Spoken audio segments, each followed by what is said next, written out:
बम बम बोले दोस्तों। जब मेरे बूढ़े बापू ने मुझे इस कोठे पर छोड़कर चले गए, महज एक 20 रुपए की शराब की बोतल के लिए। उस वक्त मैं 16 साल की थी। इस गलियों में बिल्कुल अनजान थी। आज ये गलियां और यही कमरा मेरी जिंदगी बन गया है। आज जिस आदमी ने मुझे छुआ था वो एक दरिंदा था। उसने मेरे शरीर पर ऐसी ऐसी जगह निशान डाले, होठों से खून भी निकलने लगा। लेकिन उस दरिंदे को जरा भी मुझ पर तरस नहीं आया। यहाँ सब लोग ऐसे ही आते हैं। कमली को तो बस पैसों से ही मतलब था। फिर वो चाहे हमें बाहर ही क्यों ना डालें। उसे मुझे हजारों आदमी छू चुके थे। वह बस अपने शरीर की आग बुझा कर चले जाते। कोई आदमी अपनी पत्नी से परेशान होकर आता तो कोई बस अपनी आग को ठंडा करने के लिए यहाँ आता। उस शख्स ने जब मेरे साथ मारपीट करना शुरू किया तो मैं बर्दाश्त नहीं कर पाई। अपने पास रखे गुलदान से उसके सर पर मार दिया।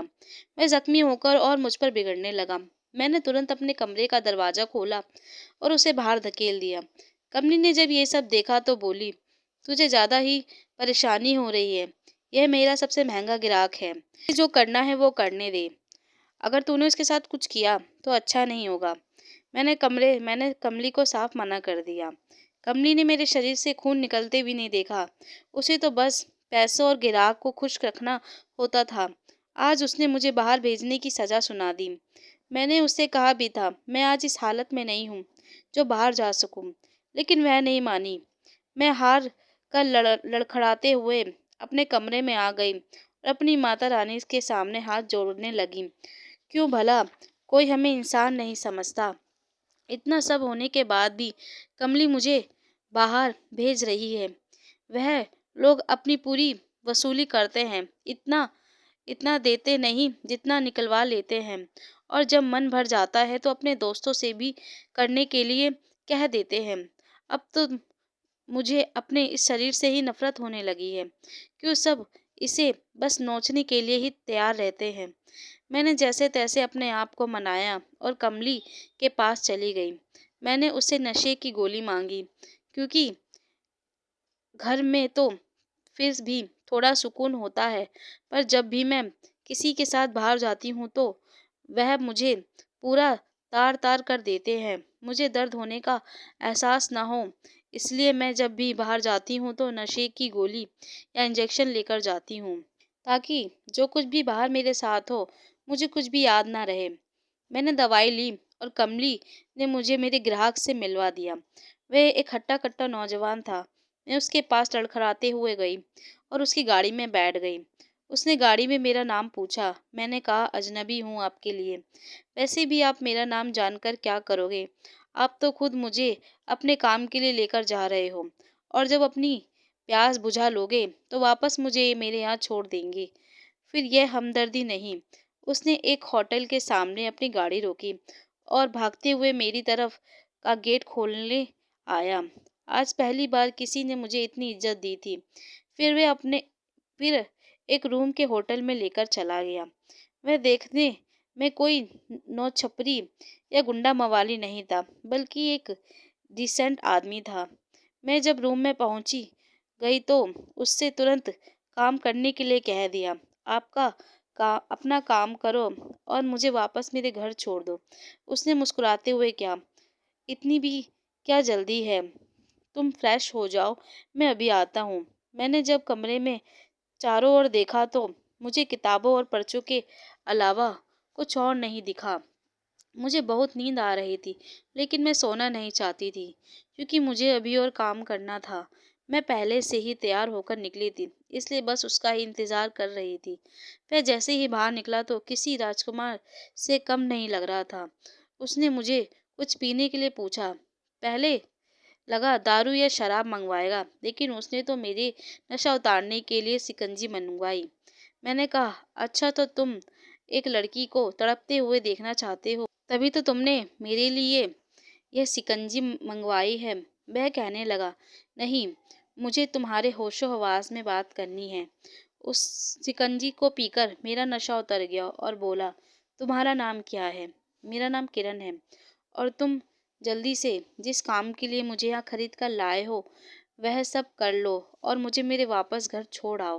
वह बोला, मैं यहाँ भले ही तुम्हें खरीद कर लाया हूँ, पर यह काम के लिए नहीं। मैंने हंसते हुए कहा, सब यही कहते हैं, फिर बाद में पलट जाते हैं। मुझसे यूं मीठी मीठी बातें मत करो, मैं इन बातों के लायक नहीं हूँ। उसने कहा, मैं वैसा आदमी नहीं हूँ जैसा तुम मुझे समझ रही हो। एक सब एक जैसे नहीं होते। मैंने कहा एक औरत मैंने कहा एक औरत को बस बिस्तर समझते हैं। कोई जबरदस्ती यह काम करता है तो कोई पैसा देकर। फिर तुम अलग कैसे हुए? मैं बोला, शायद अभी तुम तक तुम्हारा मुझ जैसे आदमी से सामना नहीं हुआ है, लेकिन अब मैं तुम्हें सच बताता हूँ कि मैं तुम्हें यहाँ किस लिए लाया हूँ। मैं एक एजेंट हूँ। मैंने काफ़ी समय से तुम्हारे कोठे पर नज़र रख रखी थी। वहाँ केवल जिस्मानी काम नहीं होता, बल्कि देशों विदेशों में लड़कियों का धंधा भी होता है, और यह काम कमला ही करवाती है। वह बड़े बड़े दावतों के साथ मिलकर यह काम करती है। मैं तुम्हारी मदद करना चाहता हूँ। तुम्हारी जैसी कितनी ही लड़कियाँ यह सब मजबूरी में कर रही हैं। मैंने कहा, और अगर मैं तुम्हारी मदद ना करूँ तो? और यह सब जो तुमने मुझे बोला है, जाकर कमली को बता दूँ? वह कहने लगा, तुम नहीं बताओगी, क्योंकि तुम खुद उसके जुल्मों से परेशान हो गई हो।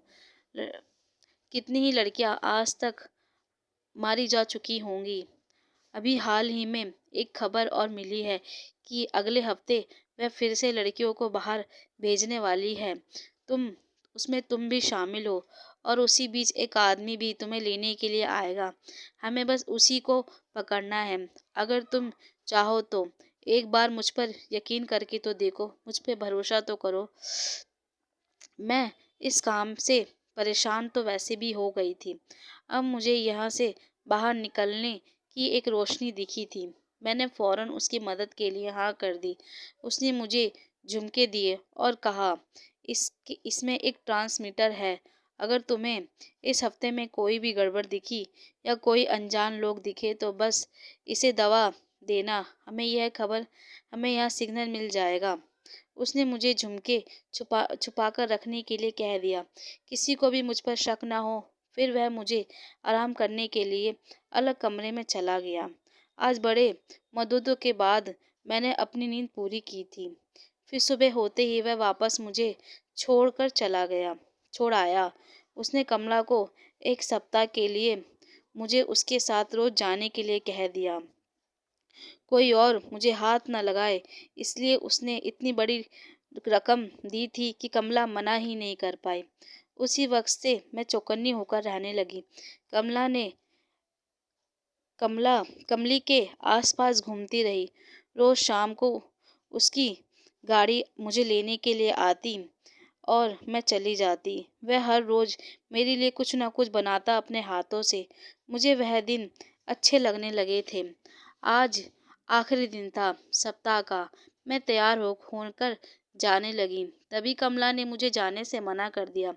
आज उसका बर्ताव कुछ अजीब था। वह बोली, कोई आ रहा है, तुम्हें उसके साथ जाना है। मैंने कहा, पर अभी तो एक सप्ताह पूरा नहीं हुआ। उसने गुस्से में मुझे कमरे में से जाने के लिए कह दिया। मैं समझ गई कि आज वो ही आदमी आने वाला है और कमला मुझे बेच रही है। मैंने तुरंत उन्हें सिग्नल दे दिया। वह समझ गया और अपनी टीम लेकर कोठे पर पहुंच गया। उसने कमला और उस दाऊद को पकड़ लिया। कमला को आज इस हालत में देखकर मुझे बहुत ही खुशी हो रही थी। वह एक पुलिस की टीम ने हमें एक गाड़ी में लेकर चले गए और एक आश्रम में हमें भिजवा दिया। मैंने उसे आखिरी बार बस पुलिस की कार में देखा था। वह आदमी फिर मुझे कभी नहीं दिखा। वह हमारी जिंदगी में भगवान बनकर आया था। हमें जिस आश्रम में रहने को मिला था, वह सिलाई कढ़ाई का काम होता था। मैंने वह काम सीख लिया और वहीं से मुझे कुछ पैसे भी मिलने लगे। धीरे धीरे करके सब लड़कियां अपने पैरों पर खड़ी हो गई और एक एक करके सबने अपने घर बसा लिए। अच्छे आदमी आज भी जिंदा है, जो दूसरों के लिए जिया करते हैं। अगर आप मेरे चैनल पर नए हैं तो प्लीज़ मेरे चैनल को सब्सक्राइब कर लीजिएगा और कमेंट करके ज़रूर बताना मेरी कहानी कैसी लगी। मैं नीता आपसे विदा लेती हूँ, फिर मिलूँगी अगली कहानी में। इसी तरह से मेरी कहानी से जुड़ी रहिएगा। धन्यवाद।